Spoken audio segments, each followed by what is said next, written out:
क्या आपको नहीं लगता है कि जो मिलिटेंसी में मुलविसीन थे उनकी जो फैमिलियाँ हैं वो कानून का पालन करती है, हिंदुस्तान में रह रहे हैं, तो ये उनके साथ इस्तेसाल हो रहा है एक तरह से, क्योंकि गलती अगर उनके पूर्वजों ने की है, उनके बाप ने की है, उनके भाई ने की है, तो सज़ा उनके बाकी घर वालों को क्यों? पहले 5 अगस्त 2019 का फैसला, उसके बाद कोविड लॉकडाउन, उसके बाद एंटी एनक्रोचमेंट ड्राइव। अब अगर हम बात करें तो प्रॉपर्टी टैक्स, जिस तरह से कश्मीर की सूरत हाल है, लोग बेरोजगार है, गरीब आवाम परेशान है, तो क्या इसको लागू करने की ज़रूरत थी कश्मीर? देखो बेटा, अस्सलाम वालेकुम नाजरीन, आप देख रहे हैं आवाज़ बरसगीर में सईद इशरत नज़ीर। नाजरीन, इस वक्त हमारे साथ बात करने के लिए मौजूद है बीजेपी के सीनियर लीडर जनाब सोफी साहब। आज हम इनसे बात करेंगे और इनसे कुछ अहम सवाल के जवाब हासिल करेंगे। सर, सबसे पहले आपका वेलकम। आपका भी बहुत बहुत शुक्रिया। सर, आपसे जानना चाहेंगे कि NIA, SIA और SIU की लगातार कार्रवाइयाँ जारी है। पिछले मिलिटेंसी केसेस में मुलविसीन की प्रॉपर्टीज को सील किया जाता है, किस हद तक सही है? गुनाह कोई और करे, सजा किसी और को मिले, क्या कहना चाहेंगे?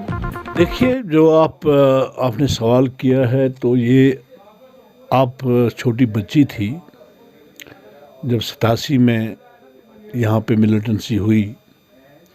उस वक्त मिलिटेंटों द्वारा जो हमारे ऊपर हिरासमेंट की गई, उसके साथ वही मिलिटेंट फिर इखवानी बन गए। और आपको बेटा पता नहीं है कि उन इखवानियों ने हमें कितना लूटा, और उन्होंने नाजायज़ प्रॉपर्टी बना के रखी। तो मुझे लगता है कि जब कहीं जुल्म होता है तो उसका जो है वापस कहीं ना कहीं जवाब मिलता है। मुझे लगता है कि आज NIA जो रेड कर रही हैं, जिनकी प्रॉपर्टी सीज कर रहे हैं, उन्होंने वो इलीगल तरीके से बनाई है और लोगों का खून है उसमें। आपको मैं एक बात याद दिलाना चाहूँगा। उस वक्त नाज़िमा हल्का हुआ करते थे। नाज़िमा हल्का क्या करते थे, तो वो मजबूरन एक बिजनेसमैन को, एक सिविल एडमिनिस्ट्रेशन के ऑफिसर को या पुलिस ऑफिसर को टॉर्चर करते थे कि भैया आप पैसा दोगे, फंड दोगे, अदरवाइज़ हम आपको मारेंगे, आप मुखबिर हैं। बहुत सारे लोगों के साथ ऐसा हुआ है।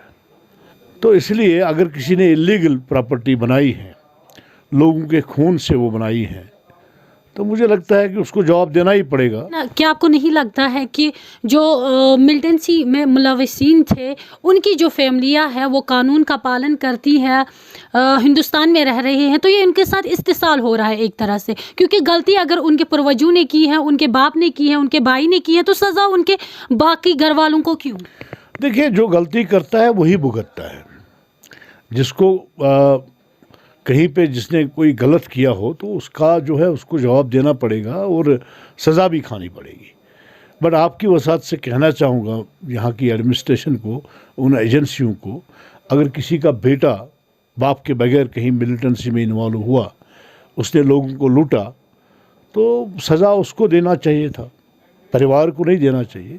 तो मेरी गुजारिश रहेगी कि जो फैमिलीज़ हैं जिनके घर में कहीं मिलिटेंट मरा हुआ है या कहीं पाकिस्तान में है, तो उसकी इन्वॉल्वमेंट है, उसके घर वालों की इन्वॉल्वमेंट नहीं है, तो मुझे लगता है कि घर वालों के ऊपर रहम करना चाहिए। बिल्कुल सर, सीधे हम बात करेंगे एपटेक ब्लैक लिस्ट नामी कंपनी पे।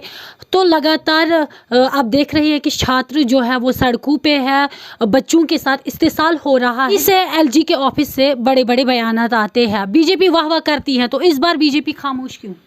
नहीं, बीजेपी ने कभी वाह वाह नहीं की। आप देखिए, सबसे पहले मैं आपको कहना चाहूँगा कि एपटेक कंपनी जो है, जो ये कहते हैं कि वो ब्लैक लिस्ट कंपनी है, और हमारे LG मनोज सिन्हा की एडमिनिस्ट्रेशन जो है वो हमसे चालाक है, वो हमसे पढ़े लिखे हैं। उनको पता है कि हमने डिफ़ॉल्टर कंपनी को नहीं लाना है। और फिर आपने देखा भी होगा, SSRB के चेयरमैन ने प्रेस कॉन्फ्रेंस करी, उसने कहा कि कुछ दिनों के लिए कहीं पे ये डिफ़ॉल्टर हुई थी, बाद में इसकी क्लियरेंस हुई तो हमने इसको लाया है। बट मैं सरकार से आपकी वसादत से कहना चाहूँगा कि जम्मू कश्मीर के दिल जीतने चाहिए हमें। जम्मू कश्मीर के बच्चों के दिल हमें जीतने चाहिए। वो सड़कों पे नहीं आए, एक उनका भी एक मानना पड़ेगा, क्योंकि वो हमारे हिस्से हैं, वो हमारे कौम के हिस्से हैं। अगर वो कहते हैं कि कोई दूसरी कंपनी लाएं, एपटेक मत लाएं, तो मुझे लगता है कि इसके ऊपर सरकार को गौर करना चाहिए। नए कश्मीर की नई तस्वीरें लगातार सामने आती जा रही हैं। जैसे आपने अभी कहा कि कहीं पे स्टोन पेल्टिंग नहीं हो रही है, कहीं पे टारगेट किलिंग नहीं हो रही है, लेकिन अगर हम हाल में ही बात करें पुलवामा की, तो वहाँ पे एक टारगेट किलिंग की गई है। तो उस हवाले से आप क्या कहना चाहेंगे? या हम बात करें नए कश्मीर की, तो बड़े बड़े दावे आते हैं बीजेपी की ओर से कि कश्मीर को जो है मिलिटेंसी फ्री जोन करार देंगे, लेकिन अगर हम देखेंगे तो ड्रग फ्री कश्मीर करने की आप कब कोशिश करेंगे? चूँकि लगातार आप देख रहे हैं कि हमारा यूथ जो है वो ड्रग्स में इन्वॉल्व होता जा रहा है। कल ही बांडीपुरा से एक खबर सामने निकल कर आई जिसमें माँ और बेटे दोनों को मुलव्वस पाया गया है। देखिए, पहले तो आपको ये जानकारी होनी चाहिए, अभी भी पड़ोसी मुल्क जो बुखाली में मुब्तला है, जहाँ प्याज का 1 किलो 250 पौने 300 में है, उनको रास नहीं आ रहा है हिंदुस्तान की तरक्की। वो ड्रोन के ज़रिए ड्रग्स बेचता है। और जो भी यहाँ पे अभी भी, जो मैंने कहा आपको, कुछ ताकतें ऐसी हैं जो पाकिस्तान से ड्रग्स लाते हैं यहाँ के नौजवानों के लिए, उनके ऊपर जो है यहाँ के एजेंसियाँ जो है पीछे लगे हुए हैं। आप देखिए, जो NIA का रेड है, उसमें उन ड्रग्स के ठेकेदारों को भी रेड करते हैं जिन्होंने यहाँ पे शुरुआत की है। हम चाहते हैं कि हमारा नौजवान बचे, हमारा नौजवान सही सलामत रहे, बट अभी भी पाकिस्तान के इशारों पे यहाँ लोगों को ड्रग्स कराया जा रहा है।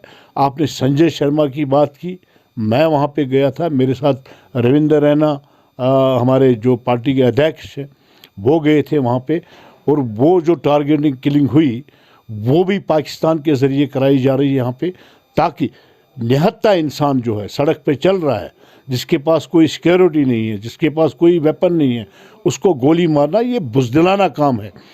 आप मुझे बताइए, आप यहाँ की रहने वाली है, यहाँ की बाशिंदी है, हमारी बेटी है, पिछले 2 साल से कहीं पे मिलिटेंसी में भर्ती नहीं हो रही है, ख़त्म हो गया वो मामला। अभी भी कुछ 200-250 200-225 मिलिटेंट बचे हैं।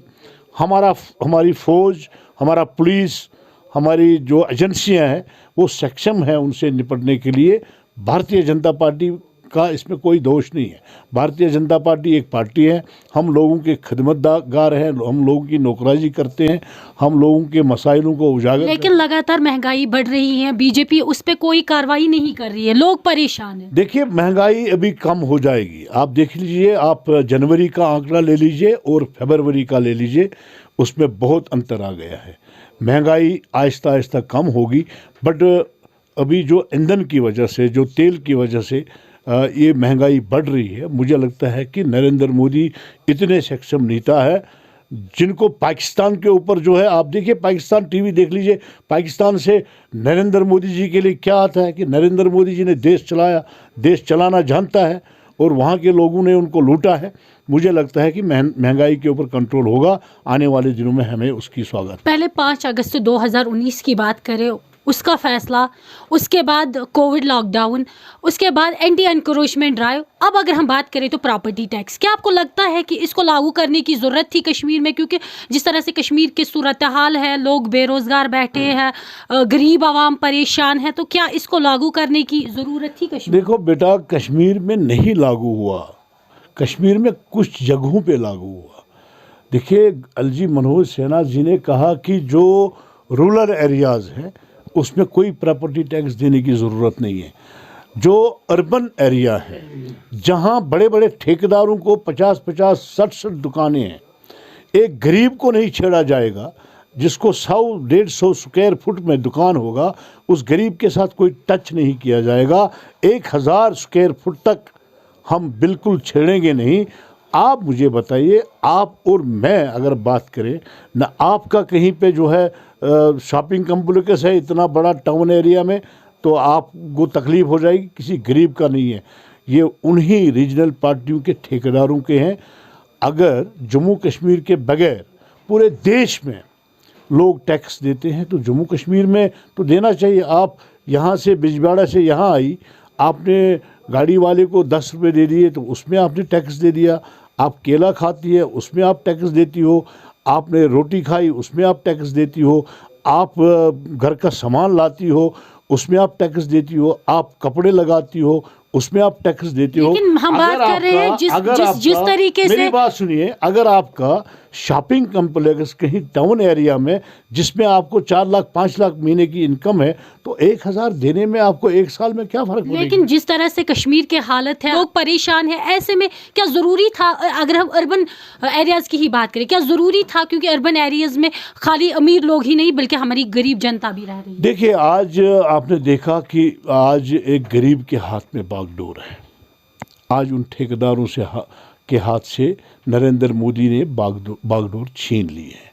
आज हमारे जम्मू कश्मीर में तरक्की हो रही है, डेवलपमेंट हो रही है।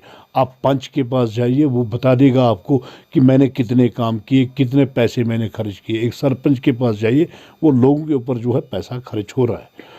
आप मुझे बताइए, आप पढ़ी लिखी हमारी बेटी हो, आप जर्नलिज्म में हो, मुझे बताइए, यहाँ पे रोड कनेक्टिविटी हमने करनी है, स्कूल बनाने हैं। जो स्कूल इन लोगों ने जलाए हैं, हॉस्टल जलाए हैं, वो हमने यहाँ पे नए सिरे से बनाने हैं लोगों की सहूलियत के लिए।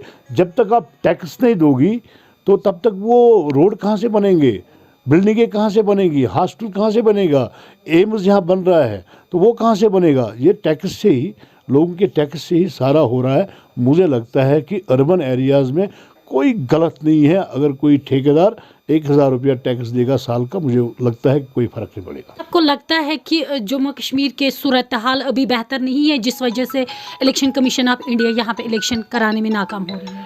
जम्मू कश्मीर के हालात बहुत अच्छे हैं। जम्मू कश्मीर में आज टूरिस्ट आ रहा है। आप देखिए, यहाँ संजय दत्त भी आया है, यहाँ पे आप फिल्में बन रही हैं, यहाँ पे हमारे घोड़ेबान, टैक्सी ड्राइवर, गाड़ी वाले पैसा कमा रहे हैं। आज जम्मू कश्मीर में हालात बहुत अच्छी है और आने वाले दिनों में और अच्छी होगी। आप देखिए, पिछले साल 4 लाख टूरिस्ट यहाँ आए। इस बार आप देखिए यात्री, इस बार आप देखिए कि मुझे लगता है कि करोड़ से ज़्यादा टूरिस्ट यहाँ। आज आप जाइए श्रीनगर में, कहीं होटल आपको कमरा नहीं मिलेगा। पहलगाम में जाइए, कहीं पे आपको कमरा खाली नहीं मिलेगा, कहीं गाड़ी आपको खाली नहीं मिलेगी। मुझे लगता है कि हम तरक्की की ओर जा रहे हैं, ये नरेंद्र मोदी की बदौलत। चलिए, बहुत शुक्रिया हमारे साथ बात करने के लिए। तो ये थे बीजेपी के सीनियर लीडर जनाब सोफी साहब जो हमारे साथ बात कर रहे थे। आप बने रहे इस खास रिपोर्ट के साथ। मुझे दे इजाज़त। अल्लाह हाफ़िज़।